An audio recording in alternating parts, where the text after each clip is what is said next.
Hello, നിങ്ങൾക്ക് എല്ലാവർക്കും നമ്മുടെ അടുത്ത ചാപ്റ്ററിലേക്ക് സ്വാഗതം. ഇന്ന് ക്ലാസ് 9th ഇക്കായ് 5 കഹാനിയാണ് ഞാൻ പറയാൻ പോകുന്നത്.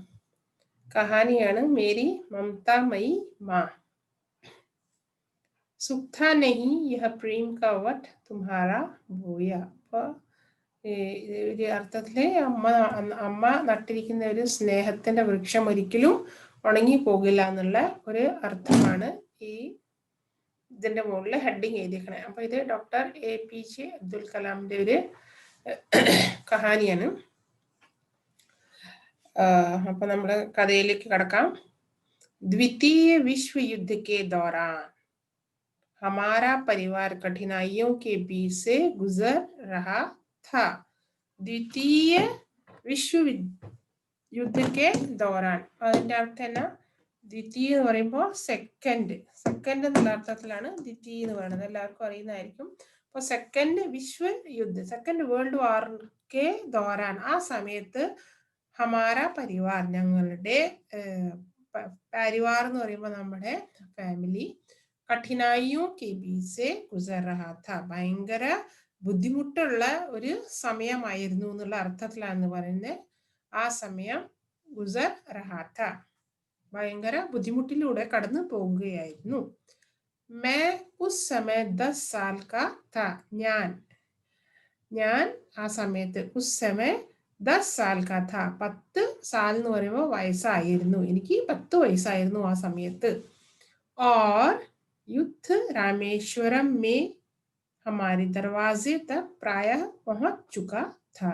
और युद्ध എന്ന് പറയുമ്പോൾ ഈ വാറ് ഇവര് രാമേശ്വരത്തെ താമസിച്ചിരുന്നു, അതിന്റെ മിറ്റം വരെ വന്നുള്ള അർത്ഥത്തിലാണ് പറയുന്നത്. മീൻസ് രാമേശ്വരത്തിലേക്ക് എൻട്രി ചെയ്തു ഈ വാറിന്റെ പല ഇതും. അപ്പോൾ हमारे दरवाजे तक प्रायः पहुंच चुका था. सभी वस्तुओं की किल्लत हो गई थी. എല്ലാ സാധനങ്ങൾക്കും, വസ്തു എന്ന് പറഞ്ഞാൽ അരി ഭക്ഷണം, ഗ്രോസറീസ്, എന്ത് സാധനത്തും കില്ലത്ത് ഹോ ഗയി. കില്ലത്ത് എന്ന് പറയുമ്പോൾ ഭയങ്കര ക്ഷാമമുള്ള ഒരു സമയമായിരുന്നു. കാരണം ഈ വേൾഡ് വാർ ഒക്കെ വരുമ്പോൾ എല്ലാത്തിനും കിട്ടാൻ ബുദ്ധിമുട്ടാവും, വില കൂടും, അങ്ങനെയൊക്കെ ആ അർത്ഥത്തിലാണ് പറയുന്നത്. അതിന് ഒരു പാവപ്പെട്ട വീട്ടിലേറെയായിരുന്നു, അതുകൊണ്ട് എല്ലാത്തിനും ഭയങ്കര ബുദ്ധിമുട്ടായിരുന്നു. ഹമാര പരിവാർ ഏക് വിശാൽ संयुक्त परिवार था, जिसमें मेरे पिता और चाचाओं के परिवार जन एक साथ रहते थे. हमारा परिवार एक विशाल संयुक्त परिवार था. അപ്പോൾ ഞങ്ങളുടെ കുടുംബം, പരിവാർ എന്ന് പറയുമ്പോൾ കുടുംബത്തിന്റെ അർത്ഥത്തിൽ പറയാം. ഒരു ഏക് വിശാൽ, ഒരു എന്താ പറയുന്നത്, ഒരു പറഞ്ഞതിന്റെ അർത്ഥത്തിൽ ഒരു ബിഗ് ഫാമിലി ആയിരുന്നു, സംയുക്ത പരിവാറായിരുന്നു, എല്ലാവരും ഒരു കൂട്ടുകുടുംബം പോലെയായിരുന്നു. ജിസ്മേ മേരെ പിത, അതിനകത്ത് എൻ്റെ അച്ഛൻ, ഓർ ചാച്ചാവും എന്ന് പറയുമ്പോൾ അച്ഛൻ്റെ അനിയന്മാരെയൊക്കെ പറയുന്നത്. അപ്പോൾ അച്ഛൻ്റെ അനിയന്മാരും ചാച്ചാവും കെ പരിവാർജൻ, അവരുടെയും ഫാമിലി ഏക് സാത്ത് രഹത്തെ. അപ്പോൾ ഒരു വലിയൊരു കൂട്ടുകുടുംബമായിരുന്നു. ഈ വിശാൽ കുൻബെ കോ മേരി ദാദി ഓർ മാ മിൽക്കർ സംഭാൽത്തി थी. അപ്പോൾ ഈ വിശാൽ, ഇത്രയും വലിയൊരു കുൻബെ എന്ന് പറയുമ്പോൾ ഈ ഒരു കുലം എന്നുള്ള അർത്ഥത്തിൽ പറയുന്നത്. ഇത്രയും വലിയൊരു ഫാമിലിനെ മേരി ദാദി, അവരെ അച്ഛൻ്റെ അമ്മേനെ, ദാദി എന്ന് പറയുമ്പോൾ അവരുടെ അമ്മയും മിൽക്കർ സംഭാൽത്തി. അവർ രണ്ടുപേരായിരുന്നു ഈ വീട്ടിലെ എല്ലാ കാര്യങ്ങളും, വീട്ടുകാര്യങ്ങളെല്ലാം ഏറ്റെടുത്തിരുന്നേ. घर में कभी कभी 3 पालनों पर बच्चे झूलते रहते थे. घर में कभी कभी, ചിലപ്പോൾ വീട്ടിനകത്ത് 3 പാലിനെ, 3 പാലന എന്ന് പറയുമ്പോൾ ആട്ടുതൊട്ടിലിനകത്ത് കൊച്ചു പിള്ളേര് ചൂലത്തെ രത്തി ആടുന്നുണ്ടായിരിക്കും. അതിന്റെ അർത്ഥം അത്രയും വലിയ ഫാമിലിയാണ്. എപ്പോഴും ഏതെങ്കിലും ഒക്കെ ഒരു ആരെങ്കിലും കൊച്ചുണ്ടാവും. അപ്പൊ കുഞ്ഞു കൊച്ചുകൾ എപ്പോഴും ഉണ്ടായിരിക്കും, ആർക്കെങ്കിലും ഉണ്ടായിരിക്കും. അപ്പൊ അതിന്റെ അർത്ഥം ഭയങ്കര വലിയ ഫാമിലിയാണ്. ഖുഷി ഓർ ഗം കാ Anna ജാനാ Laga രഹത്താ. Kushi or gum എന്ന് പറയുമ്പോൾ സന്തോഷവും വിഷമവും ഒക്കെ വന്നു പോയോണ്ടിരിക്കും. മീൻസ് ആൾക്കാർ ജനിക്കുക, ആൾക്കാർ മരിക്കുക, ഇതെല്ലാം ഒരു നോർമൽ കാര്യമായിട്ട് എപ്പോഴും നടന്നിരുന്നു. കാരണം അത്രയും വലിയ ഒരു ഫാമിലി ആയിരുന്നു. मैं अपने शिक्षक श्री स्वामियार के पास गणित पढ़ने जाने के लिए प्रायः 4 बजे जग जाता था. मैं अपने शिक्षक, ഞാൻ എൻ്റെ ടീച്ചറിന്റെ അടുത്തേക്ക് പാസ് ഗണിത് പഠനത്തിലേക്ക്, ടീച്ചറിന്റെ അടുത്തേക്ക് ഗണിത് എന്ന് പറയുമ്പോൾ മാത്സ് പഠിക്കാൻ വേണ്ടിയിട്ട് പ്രായः 4 ബജെ ജഗ് ജാതാ ഥ, രാവിലെ ഒരു 4 മണിക്കെങ്കിലും ANQ ആയിരുന്നു. വേ ഏക് അദ്വിതീയ ഗണിത് ശിക്ഷക് थे. അപ്പോൾ ആ സാറ് ഇവൻ്റെ ആ കണക്കിൻ്റെ മാഷ് ഒരു ഭയങ്കര എന്താ പറയുന്നത്, ഒരു അതുല്യമായ ഒരു എക്സ്ട്രാ ഓർഡിനറി ഒരു കണക്ക് ടീച്ചറായിരുന്നു. നല്ലൊരു കണക്ക് ടീച്ചറായിരുന്നു. വേ निशुल्क ट्यूशन पढ़ाते थे और एक साल में 5 ही बच्चों को पढ़ाते थे. വേ നിശുൽക്ക് എന്ന് പറയുമ്പോൾ ഫ്രീ ആയിട്ട് ട്യൂഷൻ പഠിപ്പിക്കുകയായിരുന്നു. പക്ഷേ ഒരു വർഷത്തിൽ 5 ബच्चों പടാത്തത് 5 പിള്ളേരെ ഒരു വർഷം പഠിപ്പിക്കുകയുള്ളായിരുന്നു. 5 പിള്ളേർക്ക് ഫ്രീ ആയിരുന്നു, ട്യൂഷൻ ഫീസ് ഇല്ലായിരുന്നു. अपने सभी छात्रों पर उन्होंने एक कठोर शर्त लगा रखी थी. अपने सभी छात्रों पर അവരുടെ ടീച്ചറിന്റെ എല്ലാ ഛാത്രം എന്ന് പറയുമ്പോൾ സ്റ്റുഡൻസിന് വേണ്ടിയിട്ട് ഒരു പ്രത്യേക ഷർത്ത് ലഗാറക്കി थी. ഷർത്ത് ലഗാറക്കി थी കഠോർ എന്ന് പറയുമ്പോൾ ഭയങ്കര കഠിനമായ ഒരു പ്രോമിസ് ചെയ്തു വെച്ചായിരുന്നു. ഷർത്ത് യഹ थी कि ഷർത്ത് എന്തായിരുന്നു എന്നറിയോ? സഭി ഛാത്ര സ്നാൻ करके 5 बजे उनकी कक्षा में उपस्थित हो जाए. എല്ലാ സ്റ്റുഡൻസും സ്നാൻ करके എന്ന് പറയുമ്പോൾ കുളിച്ചിട്ട്, അതിരാവിലെ കുളിച്ചിട്ട് 5 ബജെ 5 മണിയാകുമ്പോഴേക്കും ക്ലാസ്സിൽ വന്ന് ഉപസ്ഥിത് ഹോ ജായേ, ക്ലാസ്സിൽ പ്രസന്റ് ആയിരിക്കണം. അപ്പോൾ 5 മണിക്ക് ക്ലാസ്സിൽ എത്തിയിരിക്കും. അപ്പോൾ ഇപ്പം ഇവരെത്ര രാവിലെ എണീറ്റിട്ട് കുളിച്ച് വീട്ടിൽ നിന്ന് ഇറങ്ങണം എന്നുള്ള അർത്ഥത്തിലാണ് പറയുന്നത്. അപ്പോൾ അത് ഭയങ്കര ഒരു കഠിനമായ കാര്യമായിരുന്നു. രാവിലെ 5 മണിക്ക് പുലർച്ചയ്ക്ക് എണീറ്റ് കുളിച്ച് ക്ലാസ്സിലെത്തുക എന്ന് പറഞ്ഞു. മേരി മാ മുസ്സെ പെഹലെ ജഗ് ജാത്തി थी. മേരി മാ, എൻ്റെ അമ്മ എന്നേക്കാൾ നേരത്തെ എഴുന്നേൽക്കുമായിരുന്നു. വേ മുझे നഹലാത്തി ഓർ ട്യൂഷൻ കെ ലിയെ തയ്യാർ करती. എൻ്റെ അമ്മയായിരുന്നു എന്നെ കുളിപ്പിച്ച് ട്യൂഷനിലേക്ക് റെഡിയാക്കിയിരുന്നത്. मैं 5:30 बजे घर वापस लौटता. ഞാൻ അത് കഴിഞ്ഞിട്ട് പിന്നെ എപ്പോഴാണ് 5:30 ആകുമ്പോഴാണ് वापस लौटता, घर वापस വീട്ടിലേക്ക് തിരിച്ചു വരുന്നത്. उस समय नमाज अदा करते तभी तथा अरबी स्कूल में कुरान शरीफ सीखने के लिए मुझे ले जाने को पिता मेरी प्रतीक्षा कर रहे होते. അപ്പോൾ ആ സമയത്ത് എന്താ, ഉസ് സമയം നമാസ് വായിക്കാനും, നമാസ് അദാ കർണ എന്ന് പറഞ്ഞാൽ നമാസ് വായിക്കാനും അറബി സ്കൂളിൽ ചെന്നിട്ട് ഖുറാൻ ഷരീഫ്, മുസ്ലിംസ് ആണെങ്കിൽ അവർ ഖുറാൻ പഠിക്കും. അപ്പോൾ ഖുറാൻ ഷരീഫ് പഠിപ്പിക്കാൻ വേണ്ടിയിട്ട് കൊണ്ടുപോകാൻ വേണ്ടി വേറെ അവരെ അച്ഛൻ അവിടെ കാത്തിരിക്കണ്ടായിരിക്കും. उसके बाद मैं अपने घर से 3 किलोमीटर की दूरी पर स्थित रामेश्वर रोड रेलवे स्टेशन पैदल जाता. അത് കഴിഞ്ഞിട്ട് मैं अपने घर से, എൻ്റെ വീടിൻ്റെ അടുത്തുനിന്ന് 3 കിലോമീറ്റർ ദൂരത്ത് രാമേശ്വർ റോഡിലെ റെയിൽവേ സ്റ്റേഷൻ വരെ നടന്നു പോകും. वहां से होकर गुजरने वाली धनुषकोडी मेल से समाचार पत्रों का बंडल लेता और तेजी से शहर लौटता. അവിടുന്ന് ആ സമയത്ത് അവിടുന്ന് ഗുസർനെ വാലി, അവിടുന്ന് പോകൊണ്ടിരിക്കുന്ന ഈ ട്രെയിൻ ഉണ്ട്, ധനുഷ്കോടി മേൽസെ, ആ ട്രെയിനിൽ നിന്ന് സമാചാർ പത്രക്ക ബണ്ടൽ ലേത്ത. സമാചാർ പത്ര എന്ന് പറയുമ്പോൾ ന്യൂസ് പേപ്പറിന്റെ ബണ്ടൽ എന്ന് പറയുമ്പോൾ ന്യൂസ് പേപ്പർ കെട്ടും, അവിടുന്ന് വായിച്ചിട്ട് തേജീസി ഷെഹറിലോട്ട, ഭയങ്കര സ്പീഡിൽ, തേജി എന്ന് പറയുമ്പോൾ അവൻ്റെ സ്പീഡിനേക്കാൾ നല്ലൊരു സ്പീഡിൽ അവൻ ഷെഹർ ലോട്ട, തിരിച്ച് സിറ്റിയിലേക്ക് വരും. शहर में सबसे पहले मैं ही लोगों तक समाचार पत्र पहुंचाता था. ഷെഹറിൽ സിറ്റിയിൽ സബ്സെ പെഹലെ, ഏറ്റവും ആദ്യം ഞാൻ തന്നെയായിരുന്നു ഈ news paper logo Tak Samachar പത്ര പਹੁंचाता, ആൾക്കാരെ വരെ ഞാനായിരുന്നു ഏറ്റവും ആദ്യം എത്തിച്ചേരുന്നത്. यह जिम्मेदारी निभाने के बाद मैं 8 बजे तक घर वापस आ जाता. ഈ ജിമ്മേദാരി എന്ന് പറയുമ്പോൾ അവൻ്റെ കാര്യങ്ങൾ, അവൻ്റെ റെസ്പോൺസിബിലിറ്റി എല്ലാം തീർത്തതിന് ശേഷം, നിഭാനെ കെ ബാദ് मैं 8 बजे घर वापस आ जाता था. 8 മണിയാകുമ്പോൾ വീട്ടിൽ എത്തുമായിരുന്നു. उस समय मेरी माँ मुझे सामान्य नाश्ता देती, मेरे अन्य भाई बहनों को दिए जाने वाले नाश्ते की तुलना में कुछ विशेष होता.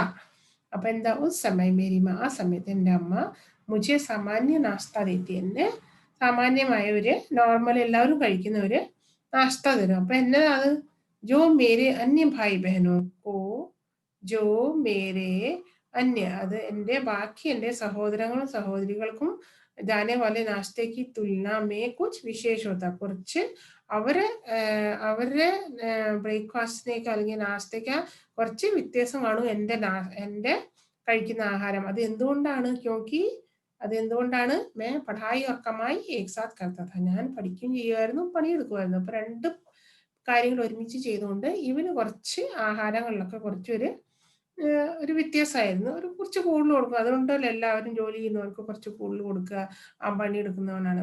സ്കൂൾ की छुट्टी के बाद शाम को मैं फिर ग्राहकों से बकाया राशि की वसूली के लिए निकल पड़ता. സ്കൂൾ की छुट्टी के बाद, അതായത് ഈ സ്കൂൾ അടച്ചു കഴിഞ്ഞാൽ, സ്കൂൾ പൂട്ടി കഴിഞ്ഞാൽ, സ്കൂൾ की छुट्टी का എന്ന് പറയുമ്പോൾ സ്കൂൾ की छुट्टी के बाद ഷാം കോ ഈവനിങ്ങിൽ മെഫിർ പിന്നെ ഇങ്ങോട്ടാ പോണേ ഗ്രാഹകോസെ ഈ ഗ്രാഹകന്റെ എന്നൊക്കെ. ഗ്രാഹക് എന്ന് പറയുമ്പോൾ നമ്മൾ കച്ചവടം നടക്കുകയാണെങ്കിൽ ഗ്രാഹക് ഇവർക്ക് കാശ് തരാൻ ബാക്കിയുള്ള ഒരാളൊക്കെ അവിടെ ചെന്നിട്ട് സേ ബക്കായ രാശിക്ക് വസൂലി കേലിയെ നിക്കൽപ്പെടുത്താം. അപ്പോൾ മികച്ച വല്ല പൈസ എന്തെങ്കിലുമൊക്കെ ബാക്കി ഉണ്ടെങ്കിൽ അത് മേടിക്കാൻ. വസൂലി എന്ന് പറയുമ്പോൾ, വസൂലി എന്ന് പറയുന്ന അർത്ഥം അത് വാങ്ങിക്കാൻ പോകുന്നത്. വസൂലി എന്ന് പറഞ്ഞാൽ അത് ചോദിച്ചു വാങ്ങിച്ച് എടുക്കുക എന്നാണ് പറയുന്നത്, നിക്കൽപ്പെടുത്താൻ വേണ്ടിയാണ്. ഉൻ ദിനോ കി ഏക് ഘട്ടന മുझे अभी भी याद है. ഉൻ ദിനോ കി ഏക് ഘട്ടന, ആ സമയത്ത് ഒരു സ്റ്റോറി എനിക്ക് ഇന്നും ഓർമ്മയുണ്ട്. അതെന്താ സ്റ്റോറി? ഹം സഭി ഭായ് ബഹൻ സാത്ത് ബൈഠ്കർ ഖാന ഖാ രഹേ थे. ഞങ്ങൾ എല്ലാവരും ഒരുമിച്ച് ഇരുന്നിട്ട് ആഹാരം കഴിക്കുമായിരുന്നു. ഭായ് ബഹൻ സാത്ത് ബൈഠ്കർ, ഒരുമിച്ച് ഇരുന്ന് കഴിക്കുമായിരുന്നു. और माँ मुझे रोटी देते जा रही थी. अम्मा അവന് റൊട്ടി കൊടുത്തോണ്ടിരിക്കുകയായിരുന്നു. चूंकि हम भात खाने वाले लोग हैं इसलिए चावल तो खुले बाजार में उपलब्ध था, किंतु गेहूं पर राशनिंग थी. അപ്പോൾ അതിനർത്ഥം എന്താണ്? चूंकि हम भात खाने वाले लोग थे. चूंकि എന്തുകൊണ്ടെന്നാൽ നമ്മൾ ഈ ഭാത്ത് എന്ന് പറയുമ്പോൾ ചോറ് തിന്നുന്ന ആൾക്കാരുടെ അർത്ഥത്തിലാണ് പറയുന്നത്. നാട്ടിലൊക്കെ ആൾക്കാരാകുമ്പോൾ ചോറ് തിന്നുമല്ലോ. അപ്പോൾ ചോറ് തിന്നുന്ന ആൾക്കാരായതുകൊണ്ട് ചോറിന് ഇഷ്ടം പോലെ അരി കിട്ടുമായിരുന്നു, അരിക്കൊന്നും ഇല്ലായിരുന്നു. പക്ഷെ കിന്തു ഗേഹു എന്ന് പറയുമ്പോൾ എന്താ, നമ്മുടെ ഗോതമ്പിന് തന്നെയായിരുന്നു റേഷനിലാണ് കിട്ടിയെന്നുള്ളത്. അപ്പോൾ അളന്നിട്ടാണ് കിട്ടിയിരുന്നത്, മീൻസ് ഇഷ്ടം പോലെ കിട്ടിയിരുന്നില്ല. जब मैं खाना खा चुका तो मेरे बड़े भाई ने मुझे एकांत में बुलाकर डांटा. अब ഇവിടെ എന്നാ, हम सारे भाई बहन साथ बैठकर खाना खा रहे थे और माँ मुझे रोटी देते जा रही थी. ഓക്കെ, അപ്പൊ അമ്മ അവൻ റൊട്ടി കൊടുത്തോണ്ടിരിക്കുകയായിരുന്നു, അവൻ കഴിച്ചോണ്ടിരിക്കുകയായിരുന്നു, അവൻ അത് ശ്രദ്ധിച്ചില്ല. പിന്നെ എന്തുണ്ടായി? ജബ് മേ ഖാന ഖാ ചുക്കാ താ, അപ്പോൾ ഇവൻ ചോറുണ്ടതിന് ശേഷം മേരെ ബഡേ ഭായിനെ മുझे एकांत में बुलाकर डांटा. അപ്പോൾ മേരെ ബഡേ ഭായിനെ, എൻ്റെ മൂത്ത ജ്യേഷ്ഠൻ എന്നെ ഒരു ഏകാന്തമായ ഒരു സ്ഥലത്തേക്ക് വിളിച്ചിട്ട് എന്നെ വഴക്ക് പറഞ്ഞു. എന്താ വഴക്ക് പറഞ്ഞതെന്നറിയോ? കലാം ജാനത്തെ ഹോ ക്യാ ഹുവാ, നിനക്ക് അറിയാമോ എന്താ പറ്റിയേ? തും റൊട്ടി ഖാത്തെ ജാ രഹേ थे और माँ तुम्हें रोटी देती जा रही थी. നീ റൊട്ടി കഴിച്ചോണ്ടിരിക്കുവായിരുന്നു, അമ്മ നിനക്ക് റൊട്ടി തന്നോണ്ടിരിക്കുവായിരുന്നു. उन्होंने अपने हिस्से को भी സാരി റൊട്ടിയാ തുമ്ഹേ ദേ ദി. ഉൻഹോനെ, അവരെന്നാ ചെയ്തേ, അവർക്ക് കഴിക്കാനുള്ള റൊട്ടിയുടെ അതും കൂടി ഹിസ്സ എന്ന് പറയുമ്പോൾ അവരുടെ റൊട്ടിയുടെ പങ്കും കൂടി നിനക്ക് തന്നു എന്ന് പറയും. അഭി ഘർ കി പരിസ്ഥിതി ठीक नहीं. ഇപ്പോൾ വീടിന്റെ അവസ്ഥ അത്ര ശരിയല്ല. ഏക് ജിമ്മേദാർ ബേട്ട ബനോ ഓർ അപ്നി മാക്കു ഭൂക്കാ മത് രഖോ. ഒരു നല്ലൊരു റെസ്പോൺസിബിൾ മോനായിട്ട് അമ്മേനെ എങ്ങനെ പട്ടിണി കിടത്തരുതെന്ന് പറയും, പൂക്കിയ മാത്രം. കാരണം അവൻ ചോദിച്ചോണ്ട് പോയപ്പോൾ അമ്മ കൊടുത്തോണ്ട് പോയി. അമ്മയ്ക്ക് അത് മതി മോനെന്ന് പറയാൻ പറ്റിയില്ല. അപ്പൊ അവൻ എത്ര റൊട്ടിയെ തിന്നത് അവനൊരു കണക്കും ഇല്ല. അവൻ കഴിച്ചു കഴിഞ്ഞിട്ട് പോയി, പക്ഷെ അവൻ ശ്രദ്ധിച്ചില്ലാക്കി അവൻ അമ്മയുടെയും കൂടി കഴിച്ചു. അപ്പൊ പിന്നെ ലാസ്റ്റ് അമ്മയ്ക്ക് ഒന്നും കഴിക്കാണ്ടായില്ല. അർത്ഥത്തിലാണ് മൂത്ത ചേട്ടൻ അവനെ വഴക്ക് പറഞ്ഞത്. ഉസ് ദിൻ പഹലി ബാർ മുझे സിഹറൻ കി അനുഭൂതി ഹുയി. അന്നായിരുന്നു, ഉസ് ദിൻ എന്ന് പറയുമ്പോൾ ആ ദിവസമായിരുന്നു ആദ്യമായിട്ട് നമുക്കൊരു ടെൻഷൻ അടിക്കുക, ഒരു വിറയില് പോലത്തെ ഒരു ഫീലിംഗ് ആയിരുന്നു. ഇത്രയും വിഷമായി, മീൻസ് എങ്ങനത്തെ ഒരു തെറ്റ് പറ്റിയില്ലോ എന്നുള്ള ഒരർത്ഥത്തിൽ പറയണ്ട. ഞാൻ അപ്പനെ അപ്പോ റോക്കണി സക്കെ, എനിക്ക് എന്നെ ഒട്ടും നിയന്ത്രിക്കാൻ പറ്റിയില്ല. അതോടൊക്കെ അപ്പനി മാക്കി പാസ് ഓടിപ്പോയിട്ട് അമ്മയുടെ അടുത്ത് ചെന്നു. ഓർ ഭാവാവേശ്മേ ഉൻസെ ലിപ്പടുക. അത് കഴിഞ്ഞിട്ട് വികാരം കൊണ്ട് അമ്മേനെ കെട്ടിപ്പിടിച്ചു. അഭി പൂനം കി രാത് മേ അപ്നി മാ കോ യാദ് കർത്താ ഹൂം. ഞാൻ ഇന്നും പൂനം കി രാത്തില് अपनी माँ को याद करता हूँ. എൻ്റെ അമ്മേനെ ഞാൻ ഓർക്കാറുണ്ട്. उस स्मृति की छवियां मेरी पुस्तक अग्नि की उड़ान में संग्रहित माँ कविता में उभरी है.